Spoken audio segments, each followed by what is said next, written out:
Bem-vindos à primeira análise econômica de 2024. Eu sou o Rodrigo Fontinelli, do time de distribuição da BTG Pactual Asset. E comigo, Stephanie Birman, sócia e economista aqui do BTG Pactual, que vai trazer para a gente os principais acontecimentos econômicos recentes.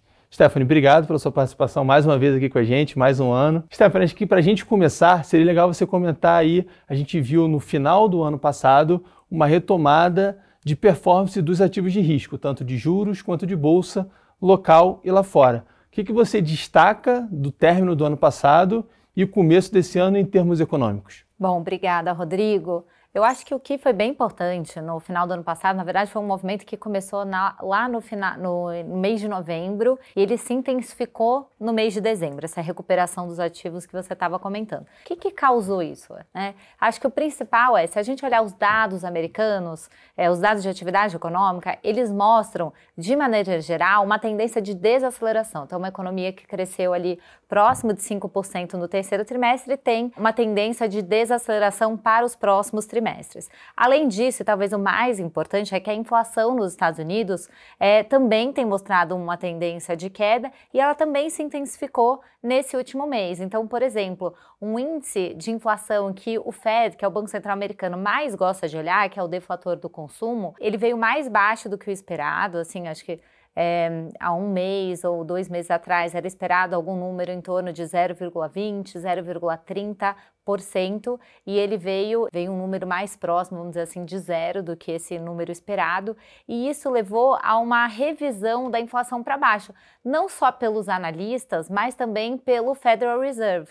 Então, na reunião do Fed, que aconteceu ali em meados de dezembro, o Fed revisou para baixo o cenário de inflação e também revisou o cenário de juros, da taxa de juros final para o ano de 2024, para esse ano, para baixo. E isso surpreendeu o mercado não esperava que ele já fosse fazer essa revisão, ou seja, o Fed mostrando no cenário dele básico que ele espera 3 cortes de juros, então vai uma taxa que está em 5,4%, iria para 4,6%, o mercado precifica já um nível bem abaixo do que esse, mas só do Fed ter ido na direção do mercado foi algo muito importante. E isso, esse movimento, como eu falei, né, de desaceleração da atividade, desaceleração da inflação já estava acontecendo, então o preço dos ativos já estava reagindo, mas quando o Fed e o Powell, que é o presidente do Federal Reserve, ele indicou o seguinte, ele falou, olha, a inflação está desacelerando.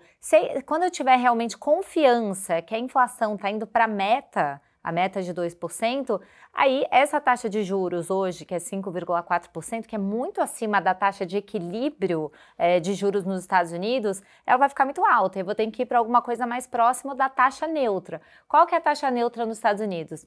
2,5%, 3%, as projeções do Fed mostram que essa taxa ela não mudou depois da pandemia, continua ali em torno de 2,5%.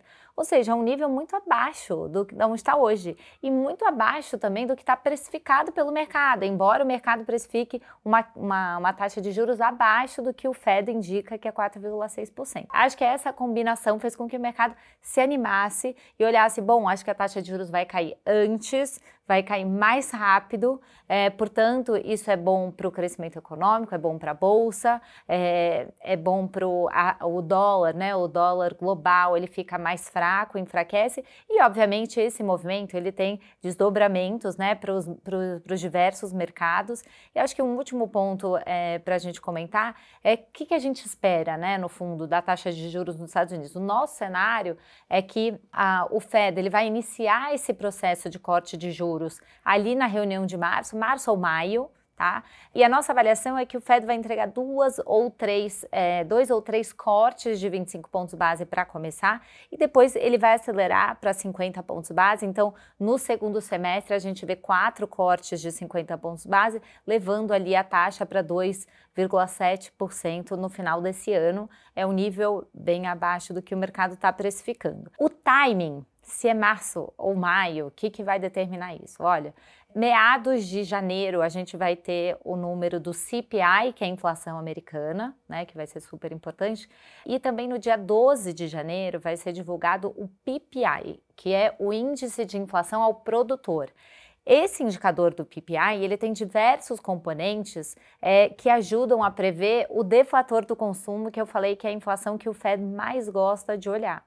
Então, esses dois dados, tanto o CPI no dia 11 de janeiro, quanto esse do dia 12 de janeiro, que é a inflação do produtor, eles vão ser muito importantes para a gente determinar qual que vai ser esse deflator do consumo que sai no fim do mês, que é o PCE, que a gente chama, e isso vai determinar, no fundo, o timing do corte. Se for uma inflação, de novo, mais baixa, mais próximo de 0,1, abaixo de 0,2, olha, o timing realmente do corte pode ser o março, porque a inflação ela vai estar rodando na variação de 3 meses anualizado, ali em março, em torno de 2%, um pouco acima de 2%, e quando a gente olha historicamente, é mais ou menos o nível que o Fed ficou confortável, enfim, iniciar um ciclo de corte de juros. Então, acho que esses pontos são muito importantes. Então, esses dados é que vão determinar ali o timing, mas de maneira geral, o que é bom a gente ter em mente? Olha, é março ou maio, realmente é difícil agora de determinar, mas a tendência, os dados, eles estão realmente corroborando esse cenário em que a inflação está indo para a meta, ela vai para a meta em junho, ela vai estar rodando já em 12 meses a inflação muito próximo da meta. Então, o Fed, com a inflação na meta, ele vai ficar confortável de levar a taxa de juros para esse nível de equilíbrio e ele vai fazer isso de uma maneira um pouco mais rápida do que esse 25 pontos base por reunião, 50 pontos base. Se a gente olhar historicamente, o Fed usa 25 e 50, não é algo que é muito agressivo, como 75 pontos base que ele usou no passado. Então, esse é o cenário que a gente está observando. Stephanie, você comentou aí dos juros americanos. A gente viu que, de fato, ele impacta tanto o mercado global quanto o mercado local. A gente viu os juros americanos, você está falando de batendo 5% aí na metade de 2023 e caindo para um nível próximo, menor do que 4% no final de 2023. Aqui você atribui essa queda, você já comentou dessa expectativa dessa inflação de 12 meses está próximo à meta de 2,5, entre 2. Aqui você atribui no mercado brasileiro o impacto dessa redução de expectativas tanto de juros quanto de preços americanos. Então, assim, a política monetária americana, no fundo, ela é muito importante para o resto. Você tem desdobramentos. E por que tem desdobramentos? Bom, porque a taxa de câmbio, por exemplo, reage, né? Então, se eu estou falando que esse cenário é um cenário em que o dólar ele se enfraquece, isso significa que o real vai apreciar, que o peso chileno já apreciou.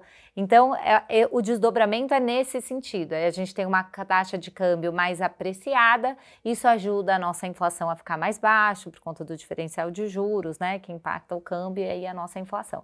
Então, o canal principal é esse, tá? Então, se a gente olhar para os ativos brasileiros, eu acho que esse cenário externo ele foi muito importante, mas além disso, eu acho que a gente pode enumerar alguns fatores que também contribuíram, vamos dizer assim, para essa recuperação dos preços dos ativos que você comentou. Acho que o primeiro é que a inflação, principalmente a inflação mais estrutural, que a gente chama, que é a inflação de serviços, a média dos núcleos de inflação no Brasil, enfim, são indicadores ou medidas que são menos voláteis, né? Não dependem ali do preço do alimento, etc.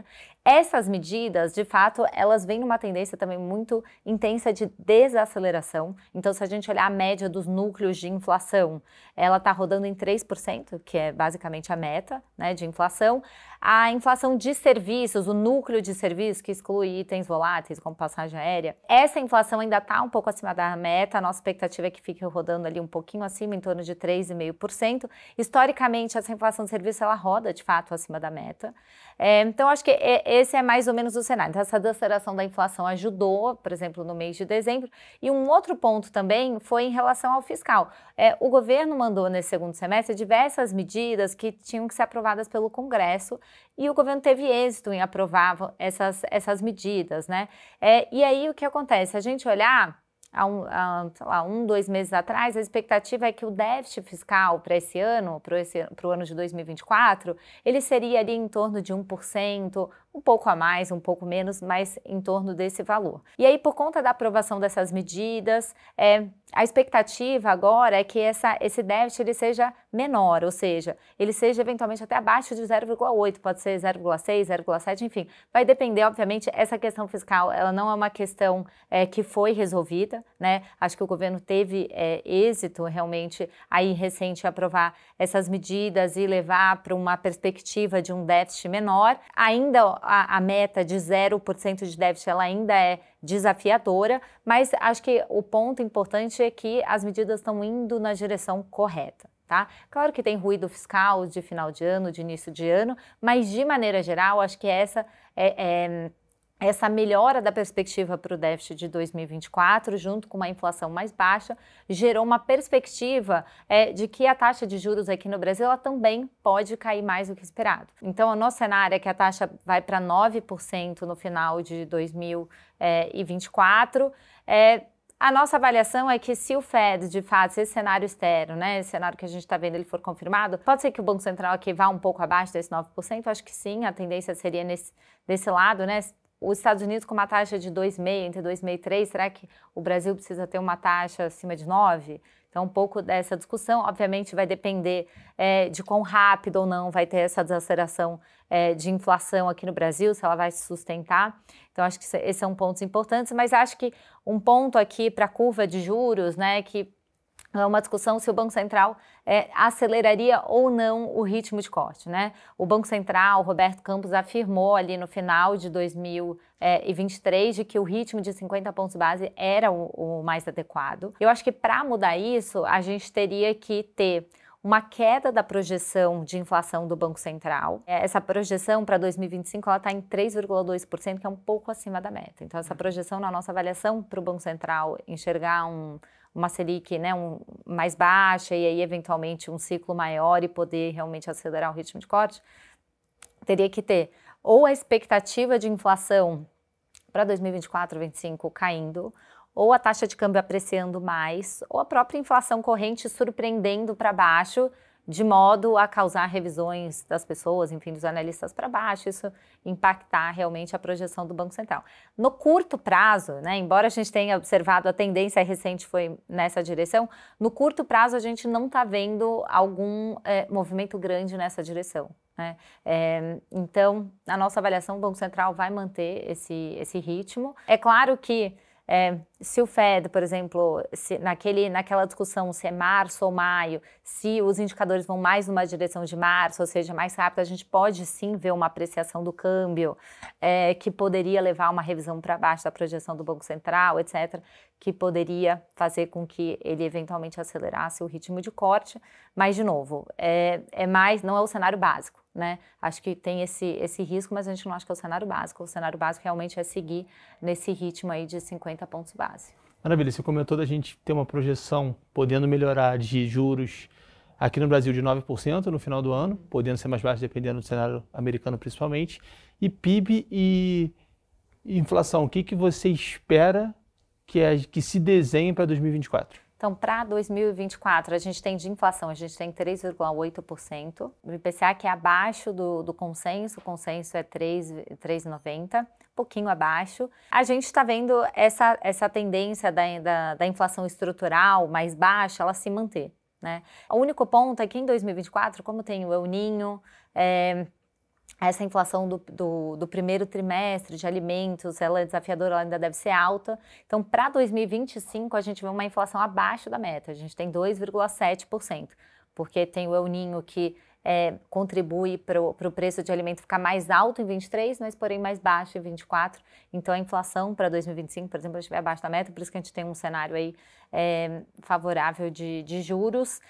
E para o PIB, o que a gente viu, né? É uma inflação, se a gente olhar a atividade econômica, ela mostra, tirando aquela parte da agropecuária que realmente causou uma certa volatilidade aí no PIB, principalmente no primeiro semestre, né? A economia foi bem forte por conta do setor agro, principalmente no primeiro trimestre. O que a gente está vendo é que a economia, tirando essa parte, ela mostra algum sinal de desaceleração, mas não muito forte, né? Então, assim, de maneira geral, a gente espera um PIB ali em torno de 1% para 2024. Então é isso, a gente não vê uma grande desaceleração para esse ano. Maravilha. E se a gente olhar para fora, Stephanie, Europa e China, o que você pode destacar aí do que foi o final de 2023, o que você espera de eventos importantes para 2024? Acho que é um ponto interessante, né? Se a gente pensar também um outro fator, olhando para essas outras economias que também é relevante, é que o preço do petróleo é super volátil, mas ele teve uma queda importante ali no segundo semestre e, de certa maneira, tem se mantido. E, em parte, é por conta de uma demanda global mais fraca, né? Então, assim, se a gente olhar o crescimento do PIB, deveria ser realmente global mais fraco em 2024, tá? E o preço do petróleo mais baixo, ele também ajuda, vamos dizer assim, a manter a taxa de juros, principalmente nos Estados Unidos, mas nas diversas economias, porque impacta a inflação, né? Não tem jeito, o preço do petróleo impacta a gasolina, que impacta a inflação, então ajuda a manter esse cenário, vamos dizer assim, de juros mais baixos, tá? E aí, falando de China e Europa, acho que entra um pouco nesse contexto, porque assim, China, se a gente olhar, se alguma coisa as pessoas, até os analistas tiveram revisaram, vamos dizer assim, para cima ali no segundo semestre a projeção de China, os dados em novembro, por exemplo, da produção industrial na China vieram mais fortes, principalmente puxados ali pela produção de veículos, mas quando a gente olha, por exemplo, para dezembro, a gente já vê alguma desaceleração. Então, o bottom line a gente não vê uma recuperação forte de China, né? Ou seja, ela continua numa tendência de desaceleração. A gente vê a economia crescendo mais próximo de 4,5%, que é uma desaceleração em relação a 2023. Para a Europa, a gente está vendo também no quarto trimestre um crescimento mais fraco do que o Banco Central Europeu tem. Então, o Banco Central Europeu projeta 0,1% positivo, a gente projeta uma contração de 0,1%. A inflação lá também tem desacelerado, mas o Banco Central Europeu ele adotou uma postura mais conservadora na reunião de dezembro. Então, a gente achava que o corte poderia vir ali no início, né, ali em março, pode ser que adie um pouco, mas de maneira geral a tendência também é de desaceleração da atividade, desaceleração da inflação, que é uma tendência que a gente observa ali nas principais economias, e isso vai levar os juros mais baixos nas principais economias. Então o que a gente viu em 2023, que é a desaceleração dessa inflação global, ela deve se manter para 2024, e isso consequentemente tem o segundo efeito, que é corte de juros, tanto americano, europeu, quanto aqui local também, o que traria uma atividade mais fraca, mas é um cenário de juros mais baixo de termo geral em 2024. Eu só colocaria que a atividade econômica, na verdade, mais fraca, ela é consequência de uma taxa de juros alta que a gente observou nos últimos anos, inclusive ainda em 2023, embora alguns países já tenham iniciado o ciclo de corte de juros. Então, para frente, no fundo, essa política monetária que vai ficar menos contracionista ou eventualmente indo para neutro, isso tem um efeito, na verdade, de tirar, né, ou de neutralizar o impacto negativo, na verdade, que a política monetária tem tido na atividade econômica. Perfeito, acho que isso então é um segundo movimento do que a gente viu aí nos últimos anos. Bom, Stephanie, obrigado, acho que essa foi a nossa primeira análise econômica de 2024, te agradeço. Sigam a gente em todas as redes sociais, no LinkedIn, YouTube e Spotify.